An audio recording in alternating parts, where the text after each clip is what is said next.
Hey everyone, this is Elenbaas from Nightlight Astrology, and today we are going to take a look at some parenting tips for Cancer children. This is a part of an ongoing series that I've been doing, looking at all 12 signs of the zodiac and how to provide some support as parents if you have children who have strong placements in these signs. Now that could be sun, moon, rising, a stellium of planets in this sign. And as we've been going along, we've been trying to offer some advice. So our goal for today is to look at 5 different parenting tips for Cancer children. Now, this could also be a nice way of reflecting back on how we were raised individually. If you have a strong Cancer placement, this talk today might actually help you look at how you were parented and, do some healing work around some of the things that went well, or maybe the things that didn't go as well in your own family. So anyway, before we get into it, as always, don't forget to like and subscribe, share your comments. It really helps the channel to grow. You can find a transcript of today's talk on the website if you want to read through what was said, and that is at nightlightastrology.com. I'm going to take you over there right now because we are in the midst of enrollment season. So if you go to nightlightastrology.com and click on the courses page, the first year course is starting again in June. It starts on June 11th. You can hear what some of the alumni have had to say about it and scroll down and you'll learn everything that's included in the class, 30 live webinars on the year. Of course, everything's recorded, so you can attend live or remotely at your own pace. You get to keep everything, and you can, it's good as long as you want. You'll have lifetime access to this material. There are also 12 guest lectures that happen outside of class. We have an interactive group forum discussion that's staffed with tutors. So if you have questions, you can always get them answered within a day. You can reach out to me with questions anytime throughout the course as well. And then we also have breakout study sessions led by our staff. So there's a ton of support built into the program to help prepare you to read charts for other people, or just deepen your knowledge of a subject that you love, which is, for most people, a part of your spiritual practice and the way that you're growing and healing. And so we really encourage people to sign up now if you're going to, especially if you're going to use the need-based tuition. So you'll find at the bottom of the screen there on the right-hand side, you will see an option for the need-based tuition assistance. Oops, here we go. Here's my pen. See if I can circle it. So there it is right there. We ask that people apply for that early because it takes a little bit longer to process, and we're trying to avoid what tends to happen every program, which is that we get a flood of need-based tuition assistance applications like 3 days before the class starts. So if you want to take the class, you need a little help to make it happen. We have a limited number of tuition assistance positions open that take into account that people might be on a really tight fixed budget, and maybe you're a single parent or you're receiving disability or whatever the case may be. We get it that we don't want people to be priced out of studying a sacred spiritual topic like astrology. So we try to make sure that that's available. You can also use the early bird payment that saves you $500 off, or use a payment plan, spread it out over 12 months. The tuition assistance plan is also a payment plan that allows you to spread the tuition out. It's reduced tuition, and then it's also spread out over the course of 12 payments. So we try to make it super useful and affordable for everyone. All right, well, any questions that you have about the programs, email us, info@nightlightastrology.com. Okay, so I want to talk about Cancer children. Now, as someone with the Sun and Mercury in Cancer myself, I feel like this one was pretty easy for me to think about in terms of the things that went well growing up, maybe some of the things that didn't go well. I feel pretty blessed in that, I had a relative amount of dysfunction, but I feel like my parents did a pretty decent job. I know that not everyone can say that. I see that every day when I talk to people, how dysfunctional and traumatic a growing up experience could be. And there's maybe no sign that will carry the weight of that pain or suffering more than Cancer's. And so in a sense, it's like the burden is a little extra for parents who have Cancer children. Because they're extra sensitive. These are the children of the moon. It's a feminine sign, a water sign, the temple of the moon, and the exaltation of Jupiter. So there are 5 things that I have noticed in terms of looking at my own upbringing and my own constitution, and then working with parents and their Cancer kids over the years. So I'm going to always frame these in terms of support in this series. Let's start with the first one, which is support attachment. I could add healthy attachment, but it felt a little bit more provocative to just use the word attachment. Why? Because people always, I hear more more often, it should be like a quarter jar word when people say, "Oh, don't just be detached." Like somehow we have gotten it into our heads that the pinnacle of all achievements in this life or in this world is to be detached rather than attached to things or people. And I think that's just false. There's a time for everything. There's a season for everything. There are times in our life where if we don't know how to bond, if we don't know how to form deep, meaningful attachments to the things we love, to even to the objects that we love, the things that we uh, own, whether that's a guitar or whether that's a favorite, something that you wear, or like, my daughters both have favorite stuffed animals that they have deep bonds formed with. The ability to form deep, meaningful, emotional attachments to things is what makes life worth living. Cancer was called the gateway of mankind.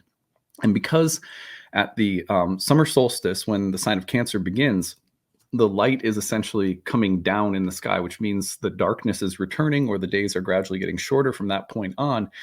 The Cancer portal was seen as a place where the soul or spirit descends into a body, into material form.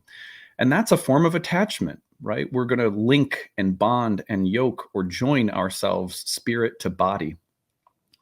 And so this world is, from that standpoint, from the Cancerian standpoint, this world is made for us to get attached to experience love, devotion, attachment, and bonding, is to be alive.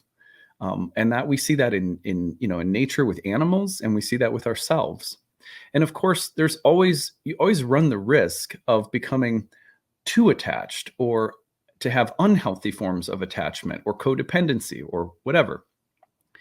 But one of the things that cancers are here to do is to experience that tender, sweet, romantic sense of attachment and connection to the world, to nature, to themselves, to their inner life, to others, to their parents or family, to their friends, to their lovers, to their children. This is what makes life so sweet from the Cancerian standpoint, is the quality of the bonds that you form. So I think that a lot of the times, because we value independence, be a private, like a private independent automaton that's self-regulating and is not too needy, neediness. Oh, that's the bad Cancer word. This is not so helpful for cancers. Support the healthy demonstration of attachments. Attachments are key for cancers to form deep, meaningful self-esteem and connection to others. So when you see kids, it might seem like neediness or fussiness around the bonds that they have with people and their attachments and stuff like that. Instead of thinking, well, I need to make sure that they're, emotionally self-sufficient and not being so needy, think to yourself, how can I help them cherish, love so deeply, so intensely, and bond with the things around them in ways that are healthy? So it's not go from attachment to detachment or self-sufficiency. It's not like, don't split it into that kind of dichotomy, because it won't work for cancers. It's not like you can't teach someone to just go against their own nature. And so, how do we model healthy, deep, loving, supportive, beautiful attachments to things? Which, we model in the way that we love as parents, in the way that we bond as parents with each other, as, if you're married, that you and your spouse have to model it, and with the things that you love and how you care and how you care for them. Those are all the best ways to model that kind of attachment. So it's about modeling healthy attachment rather than thinking about don't be needy, be so self-sufficient, etc. Number 2 would be support, affection, and devotion. This is a little bit similar, but the need to display or demonstrate affection and devotion to anything and everything it can feel like sort of sappy or over the top. But it's really important that, like, if you're gonna, I don't know, like my wife, who's a Cancer rising, will bake with the girls. They like to bake things together. And what I've noticed is, it's the way that my wife deals with the ingredients. It's the way she pours things. It's the little songs that they sing. It's it's the care and attention to the little things. that will create such a strong like it's almost like for cancer, you have to think of what you want to get the image of, like a nice, beautiful, slow flowing river, not so slow that it's stagnant, but not so fast that it's like, it feels dangerous or too wild. So slow, peaceful moving river. And when you think of cancer, you think of how do we model for our cancer kids a way of being involved in every step of processes that we're taking on during the day, every transition we make from one thing to another? How do we do it with care, with tenderness, with mindfulness? This is a great sign to be modeling playful, mindful, attentive, devoted qualities in little things, and especially in transitions, because if there's not a feeling of emotional connection between one thing and the next, that sort of disjointed choppiness can be really rough on cancer kids. So support affection and devotion as a kind of constant, slow moving, peaceful river, especially around transitions in your day and between activities. And if you model for your cancer kids, if you model a sort of a devoted quality in the way that you do things, in the way that you say things, in the way that you make transitions, in the way you do your nighttime routines, all the little things that you add some thoughtfulness into, the cancer kids start picking that up, and that becomes a way of self-regulating. Oh, my bond with this person isn't available. Well, I'm going to enter into a space where maybe I'm on my own, but I'm caring for every little thing along the way. Because sometimes, for cancer kids, it's hard, it's harder to detach or individuate, say, from mom or dad, or from parental bonding early on, or from other kids at school when they want to do something else. But one of the ways that we can support cancer kids being more self-sufficient is that feeling of connection can still exist between yourself and absolutely anything you're doing, and anywhere you're located. Any environment can be one that you tend to, that you care for, that you're sensitive about, and any activity that you're doing can be done with a form of attachment, healthy attachment. So modeling that for kids, or encouraging that, okay, you can't play with anyone, you're by yourself, you're a little bit bummed, but how can you care for your toys, or how can you care for your room, or maybe getting them involved with something else you're doing? For example, if you have houseplants, or if you have animals, or anything around the house that you have to care or tend to, bring the cancer kids in and make it a game. Anyway, support affection and devotion as ways of keeping seamless flow, and also in modeling healthy transitions. Those are really important for cancers. Number 3, support romance and reflection. The moon is a reflective light by nature, and is associated with the desire to, like, you almost think of like a crab picking up a shiny thing in the moonlight. This is one of my little stress balls that I have. I squeeze these things when I'm sitting at my desk all day. Anyway, so you pick up one of these, and if you're a little crab, you find little shiny things and you hold them up under the light of the moon, and you sort of look at them, and you reflect upon them, and then you get attached to them and you bring them into your little crab hole. So, so if you think about what makes the Cancerian life worth living, and how do cancers, not all cancers are the same. So some cancers are going to be super social and prone to, bonding, family-like environments, close relationships, love and marriage. But then you also have the hermit crabs out there. And one of the ways that the hermit crab can live a life that's maybe a little bit more solitary, but nonetheless still carries that lunar magic and that feeling of connection, and that feeling of bondedness, is through living a romantic and reflective life. Sometimes that means cancers collect things. You find cancers sometimes are like hoarders too, but sometimes cancers will collect things. And the point is that to live a romantic life means to live a life of reflective appreciation, and to look at the world through the lens of, sometimes it's nostalgia, sometimes it's sort of a poetic eye. A lot of cancers will like to write, or be, writing poetry, or essays, or journaling. And so modeling for Cancerian kids who are a little bit more introverted or shy, sometimes, especially the more introverted Cancers, how can we open up a romantic spaces within? If the Cancerian kid is the one who could use a journal, or is the one who needs to collect something, some item, or but generally there's a world of magic within the more solitary Cancerian kids. And it's important not to just try to, not to just, point them somehow to the outside world. Well, you're too shy. You're a Cancer. You're so shy and sensitive. Let's just try to push you out into the world and socialize you more. Sometimes it's more about trying to open up that inner world of the hermit crab that is romantic and reflective. So keep that in mind as well. Number 4 is to support emotional independence. Now, this is important because there is the shadow side of Cancer. We've been sort of defending and sort of advocating for Cancer, but the shadow side of Cancer can be the inability to stand on one's own emotionally, the feeling of not being safe or comfortable, or the tendency toward being too dependent and not quite independent enough. So those are shadows. Supporting emotional independence means that how I feel does not have to be tied into how other people feel. For example, sometimes Cancers will go into helping professions, or will constantly be the one that is supporting, or creating soft landing spots for other people. The shoulder. This is the friend whose shoulder you cry on.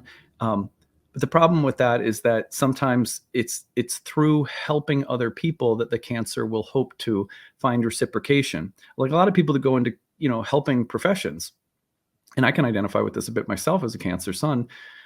You go into the helping profession because you think, well, if I provide support for other people, that'll give me love. That'll get me loved and liked and respected and appreciated. So you have to be careful of the tendency to give as a way of trying to get with Cancers. And one way to help kids recognize that they're doing that is to support emotional independence. What are you feeling? And and how do we look at what you're feeling apart from what it has to do with other people? For example, if a Cancer child is upset with a friend that doesn't want to play with them or something, instead of focusing on the friend and what went wrong, or what I did wrong, or what they're doing wrong, just say, well, how do you feel? You feel hurt. You really wanted to play with them, and they're playing with someone else, and do you feel a little bit abandoned or neglected? That must really hurt your feelings.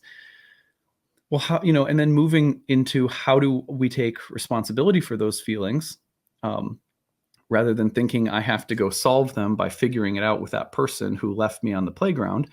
We encourage the Cancerian children to, be able to adapt and work through those emotions on their own, to process them and come back to a healthy space where you feel good again on your own, without the feeling good being overly dependent upon what other people are doing or giving or providing or not. So those are really important skills to model for Cancer children, because the bonding is normal, but we also do need to be able to self-regulate. For Cancers, it would be unhealthy to say, you just need to learn to toughen up and be independent emotionally. That's not quite right. But we also don't want Cancer kids to be feeling utterly helpless if things aren't going right socially, or, God forbid, parents are divorced and the family splits and there's real trauma in the home or family. One of the things that Cancer kids have to figure out is, well, where do I, in addition to maybe how do I create healthy bonds with other people in other places throughout my life, maybe recreate something that was lost on a social level, which can be a real thing for Cancer kids who go through breakups of families. But it's also about saying, how do I take care of myself emotionally without needing to rely on other people? Which is why, if you can also model for Cancer kids that it's important to have an inner romantic reflective space filled with things. You know who I think of as super Cancerian in the Little Mermaid? It's Ariel, and she has that little place that she goes that's filled with all sorts of stuff that she's collected. Do you know what I'm talking about? She's got the song, she sings about it. it's like cancers have to have that sort of inner world that they can go into. When I was a little kid, for example, I had a bed and there was a space under the bed. It was just, I don't know how to explain it, but there was like a space under the bed. And I had like all sorts of stuff in there. I had like a blanket, a flashlight, my comic books.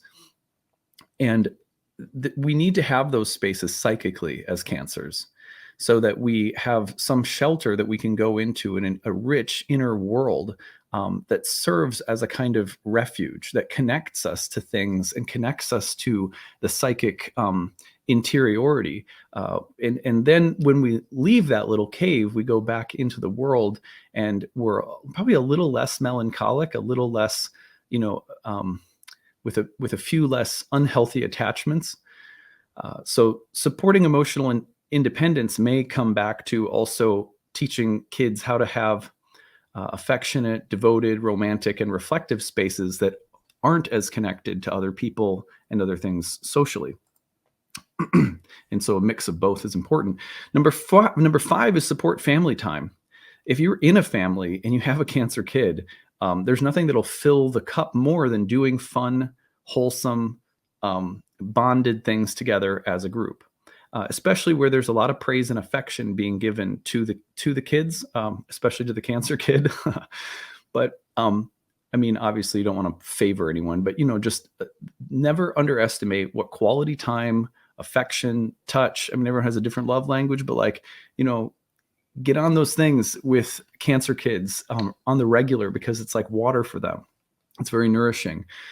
Also recognize that Cancerians will often need to recreate a feeling of family throughout their lives. In college, as an adult, they'll often need a sense of bondedness with other people, a sense that there is safety and warmth and connection with their roommates or with their friends, or in the desire to get married and have a family of their own. Now, not all cancers are oriented that way. Some cancers are much more romantic and solitary, like the hermit crab kind of image.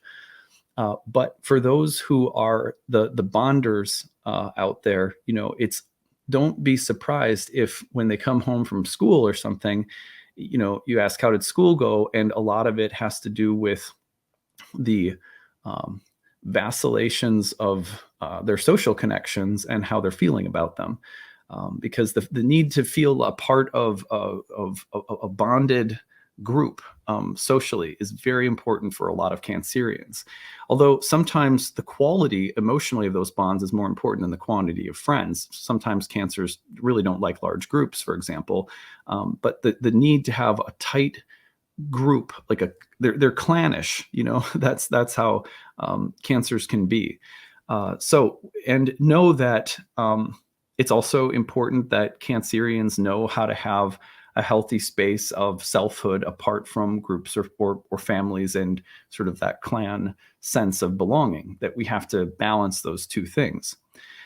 So these are the things that I recommend supporting for your Cancer kids, and be aware of the tendency for people to look at the Cancer kid and say, oh, they're needy, or oh, they shouldn't be so attached to things, or they have a hard time with transitions, or they're moody. That's another one. But support, another we could add to the list, support again, and that's what when I was saying earlier about creating flow.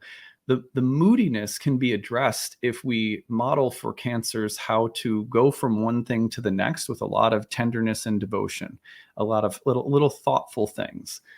So like my wife, again, Cancer rising, there's not really a space in our house that doesn't have like flowers she's putting there, or things she's watering, or, there's so much. It was one of the things I fell in love with about my wife, like early on, was just how much she cares for all these little things, and the way she flows through her day with tenderness in everything she's doing. And Cancers are, I would just say in general that Cancers who learn that skill will know how to take care of themselves when other things and other people aren't responding in the way they want. So maybe that's one of the most important takeaways I could really think of. Anyway, so these are my thoughts for Cancer parenting tips for Cancer kids. I hope that this is helpful for all of you. If you have anything you'd like to add because you're a Cancer or you're a parent of some Cancer children, please do. I'd love to hear your wisdom in the comments section. And I will look forward to seeing you all again tomorrow. Take it easy, everyone. Bye.